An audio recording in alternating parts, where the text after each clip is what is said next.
Eto na pala yung second day natin, umuwi tayo at maaga tayong nagising, may si Papsi, kasi alam naman natin sa probinsya, palaging maaga ang mga tao. So binisita natin yung mga alaga dyan, nandyan lang sila sa gedli-gedli, tapos yung mga baboy is nandyan lang nadumi sila, hindi pa sila naligo.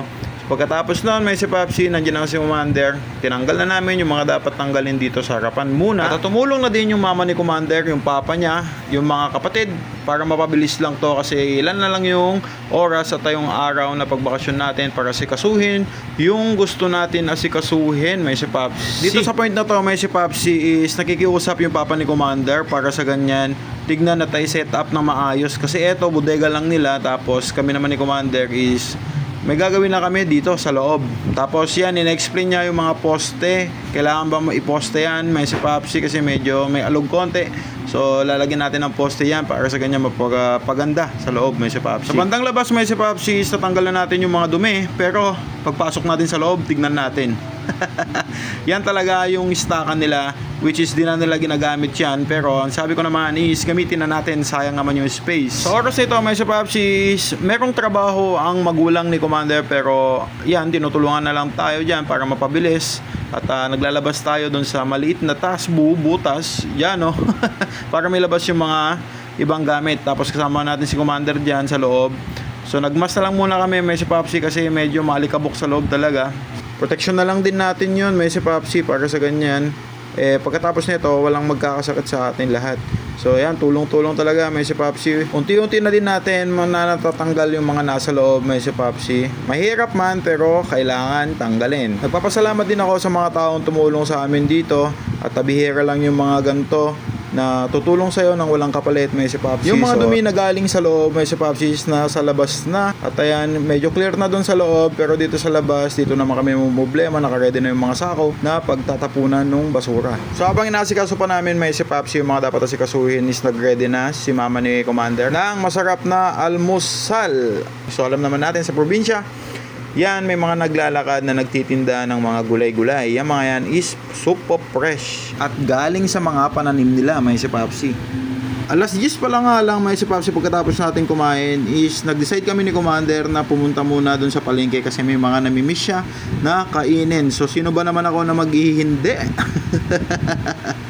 So yan, unang pinuntahan namin is etong Gloria na special TD ng taga-Abreño. So yan, ang dami-daming gulay dito. Super fresh talaga yan, may si Papsi. Sarap mag-ikot-ikot. Kung madami lang talagang pera sana, bibili na natin lahat, tapos kainin natin lahat. So pagkatapos natin dito sa palengke is may nakita tayo na BJ.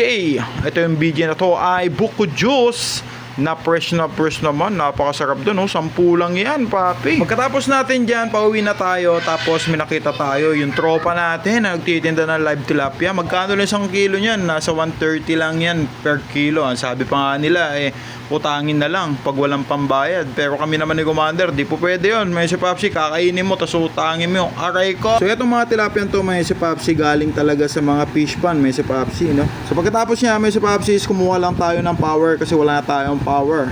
Para sa ganyan, mapabilis lang yung dapat mapabilis. Pagbalik namin, dinouble check ulit namin kung ano nangyayari. Mineasure pa nila. Tapos kami naman, itong mga boys, itong 3 boys na mga pogi, aray ko. Yan yung mga kasama natin at kukuha tayo ng konting merenda lang dun sa poblasyon. Siyempre habang nagbebiyahe kami, may si Papsi, nakita natin yung bote medyo madumi-dumi. So nag-decide kami baka mamaya ayaw nilang deposituhan. So pumunta kami dito sa irigasyon. Yung cook, baka ayaw nila deposit. Irigasyon yan. Ito yung malinis na irigasyon dito. Kaya mga nagsusupply. Gilid yan mga palayan man. Sa bote, meron to mga big time na mga kasama kong dalawang to. At sabi nila is sila na lang daw kasi baka mamaya mahulog pa tayo dyan sa tubig. Sabi nila hindi pa man din tayo naliligo. Aray ko. So yan, nakita natin yung bote. Okay na, ready to go na. Biyahe ulit tayo. Nagpagas na lang muna tayo, may si Papsi. Tapos pumunta tayo dun sa bilihan, dun sa lumber. At bibili tayo ng mga kailangan natin na materyales, yung mga partial materials lang. Tapos pumunta tayo sa mga tropa natin noon nung nagta-tricycle driver tayo. At kumuha tayo ng pizza at saka okay na yung Coke at saka Royal. Good to go na to. Pabalik na tayo. Pagbalik natin mga Papsi, ayan, tinatanggal na, talagang minamartilyo na yung mga hollow blocks na excess mga Papsi, para sa ganyan may ilabas natin tung mga kahoy pa dito sa loob na malalaki. Kasi kung di natin tatanggalin yun mga Papsi, wala, hindi natin may lalabas tong mga to. Sayang pa man din itong mga to, pwede pang gamitin to. Yan, mas lalong bumilis may Papsi kasi dumami na kami dito sa part na to, kasi nagtutulong-tulungan na kami na kumuha ng tubig, kumuha ng semento, kumuha ng buhangin, para sa ganyan i-mix na lang doon sa loob. Kasi natanggal naman na natin yung mga dapat tanggalin sa loob. Pati si Commander, dyan nakikita natin pinagpala. Malaki daw sahod niyan. Dapat sahod niyan 15k. Aray ko.